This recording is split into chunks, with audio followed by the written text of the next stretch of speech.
You know I love you, Nick. But it's a woman's world out there. So everybody these days seems to be talking about shaming culture. Riot shamers, atheist shamers, Christian shamers, slut shamers. So when is the walk of shame a victory lap? The answer, according to L.com, is often. Very, very often. And let's find out why.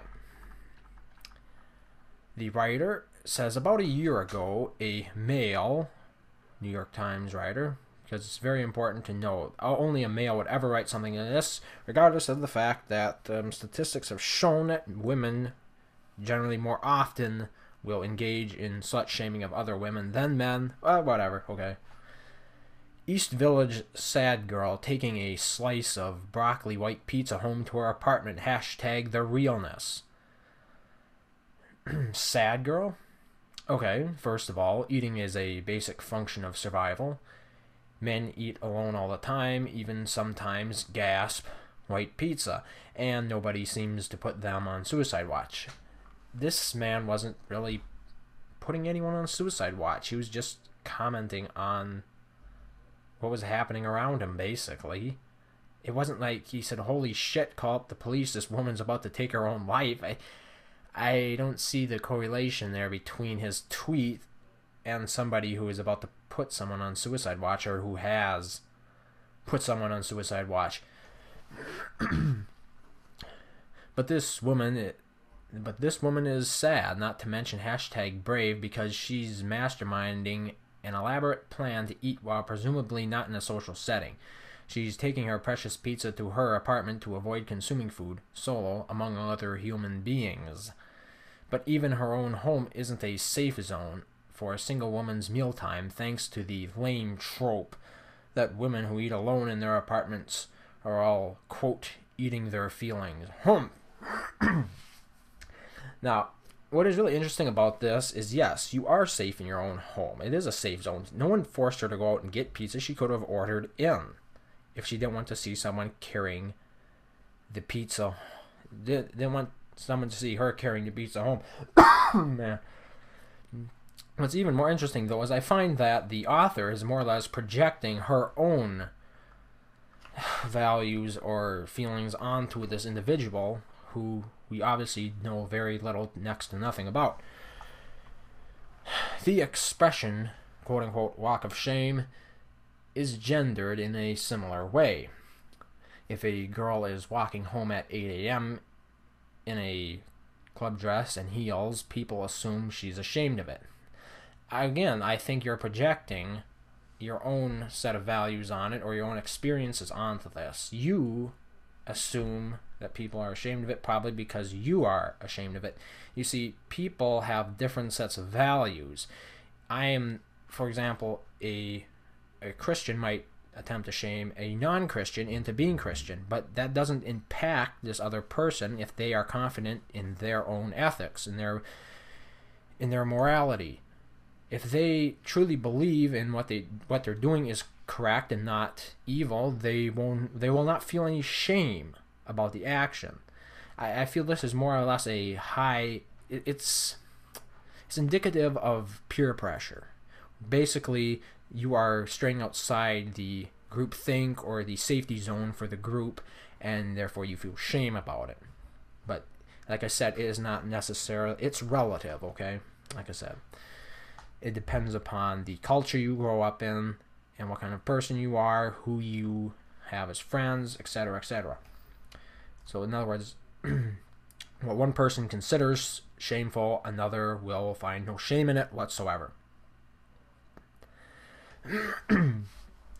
And with this context thrust upon her, I would feel this is more the writer's context, but okay, let's roll with this. Often it becomes equal, if not greater than her own. Pop culture perpetuates this idea. Take last year's Walk of Shame rom-com, which garnered a 12% on Rotten Tomatoes and featured, in the words of Christy Lemire, who reviewed it for RogerEgbert.com, Oh man, that's terrible. I should read it. In the words of Christy Lemire, who reviewed it for RogerEdbert.com, jokes that reviewed a, quote, repetitive misogynistic streak. Lemire adds, quote, just because a pretty blonde woman is traipsing around about the streets of Los Angeles in a skimpy yellow dress and high heels, this does not make her deserving of scorn and degradation. No, of course not, because, I mean, why exactly are you walking around on the streets if you have such a fragile sense of well-being? You're basically saying we're not allowed to, society at large is not allowed to judge such an individual. And as I pointed out before, shame experienced by an individual is contextual or relative, depending upon the society that you grow up in. And also, I think it's rather telling that the show did so poorly with only 12% in Rotten Tomatoes. Obviously, the public at large did not, agree with the message that this sitcom or whatever was attempting to convey. Nobody learned their lesson, however. Okay, I just pointed out that the aggregate score on Rotten Tomatoes for the show was 12%. I think that given the majority of content produced is expected to perform financially, that box office flops or any equivalent thereof will not be repeated again due to their predictably low performance trajectory based upon past performance of similar media. Man, I just it's not a frog in my throat. Anyway, last month VH1 greenlit a half-hour unscripted show called Walk of Shame Shuttle, which, according to the Washington Post, revolves around female drivers, quote, picking up people from places where they maybe wish they hadn't spent the night and takes them home, thus avoiding the dreaded Walk of Shame. The people, judging by the promos, are all women. Or maybe that's just the ones featured in the promos. And that, quote, maybe wish they hadn't spent the night bit, that inference is the heart of the problem. Well, it depends upon the individual, doesn't it? What makes you think that anyone walking around at 8 a.m. in the morning wearing a party dress is actually ashamed of what they did? I would imagine a lot of it comes down to body language. But given the state of social justice and how they really can't pick up anything from somebody's body language, I guess she just walked right up and asked her if she regretted what she did. Or, just in general. Since we're talking about women here, I assume it'd be she. Even when you leave a one-night stand elated, the expression and the insidious sentiment behind it slips in. I have both heard and or uttered strikingly contradictory sentences like, quote, last night was so fun, but I have to do a walk of shame home. Call a fucking cab. Call a friend. Why do you need to walk home if you feel so much shame about it? If it was so much fun, why do you feel so ashamed about it? Obviously, you have, mental hang-ups about it.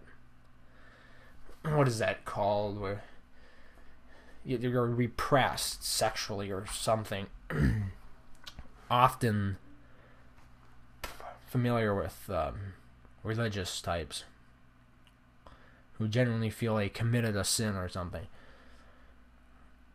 Often the word I really wanted when I said I did a walk of shame was awkwardness. I did a walk of awkwardness, okay? Especially true in my early 20s, when in the morning after return from an away game was still a new phenomenon. Now that I'm in my late 20s, things are different. I can own being a grown woman who enjoys sex, or even just a make-out, pass-out combo. Now, wouldn't that be rape? I'm just curious. A make-out, pass-out, I mean, does it... Does that mean she actually passed out? I don't know. I guess I haven't immersed myself enough in that culture. But doesn't always pack contact solution or roll-up flats in my purse every single night. That can make me feel a little disorganized the next day if I decide to sleep over. But shame, that's a different beast. See, good, she's owning it.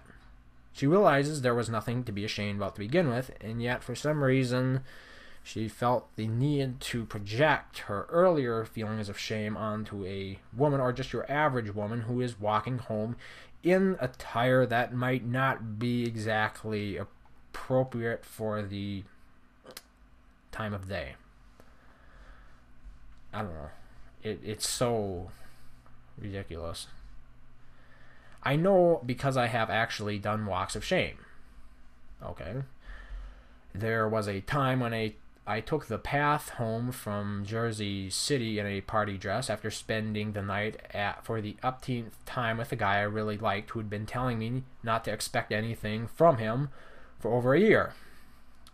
Another, while I was trying to rebound from him with a series of one-night stands, wandering around Brooklyn with a dead iPhone trying to find a subway stop via echolocation and magic. That is a word I'm not familiar with, and I'll have to look it up. But this is important because she did obviously have higher standards for herself, and these half-hearted one-night stand flings that she went on, she was obviously ashamed of. I don't know if now she got over it and she's like the bitch on wheels, or whatever you might call the man-eater type who never is interested in a monogamous relationship of any sort and never intends to settle down. I don't know. That's her thing. If she owns it, that's good, because she's the one who's feeling shame about her. She sort of let herself down, which is what she goes on to say here. But the shameful feeling I had on those mornings wasn't because I'd gotten drunk and casually hooked up with these guys. It was from my hungover awareness of the unfulfilling and orgasmless. Way to blame the guys, huh? Yeah. It was obviously all their fault, because they were supposed to jump through the hoops to get you there. Hookups had little to do with any genuine sexual desire and much more to do with my lack of emotional self-care at the time. It happens when you know that whatever you did last night didn't make you happy, which sort of was elaborating on, or that you let yourself down. You had higher standards for yourself and you let yourself down, therefore you are ashamed of the actions you partook in, hence the walk of shame. It very much comes down to the individual and their sense of self-worth and their sense of what the self-worth of their actions are. Last night didn't make you happy, and you knew that even going into it. So the question is, why would you go into it then? The walk of shame isn't when you let society down, it's when you let yourself down. Some of the women eating pizza alone in restaurants are sad. Like, sure, that's just a statistical probability. But like labeling, man, likes the likes. But like labeling any random girl in a club dress at 8 a.m. as someone doing a quote-unquote walk of shame, making sexist assumptions about her based simply on her existence, is absolutely absurd. As one woman put it in her reply to the broccoli pizza tweet, if this were a man, this tweet would not exist. You do not know that. East Village, sad girl. Okay, yeah, she quotes the tweet. Now, that's something that's sad but true. That's how the author ends it. And I would like to just get in the last word here. And that, a lot is lost in tweets. We do not know for a fact that the reason that this man tweeted that he saw a sad girl was simply because she was taking pizza to eat it at home alone. There could have been other indicators of it, and it was just merely omitted from the 160 or so characters permitted in a tweet. I don't think a tweet is a great means of communication, especially with something as vital as what you're doing here, attempting to make a bigger issue out of it than what it really is. It allows people to be so easily taken out of context, or just... I believe Total Biscuit did a piece on why he really hated engaging on Twitter, doing debates on Twitter and stuff, and he often utilizes tweet longer to make some of his better points. So we don't know for a fact that this man was only calling her sad because she was walking home with pizza, I guess is what it comes down to. But kudos to the author of this for owning that it is not a society problem, but a problem with the individual and an individual sense of self-worth. Because if you are absolutely confident in your own ability, you're really not going to give a shit what people around you think, unless they are people who are very close to you. Then you usually care. But just your average stranger walking down the street, you're like, fuck off, man. So thank you for listening, and until next time, farewell.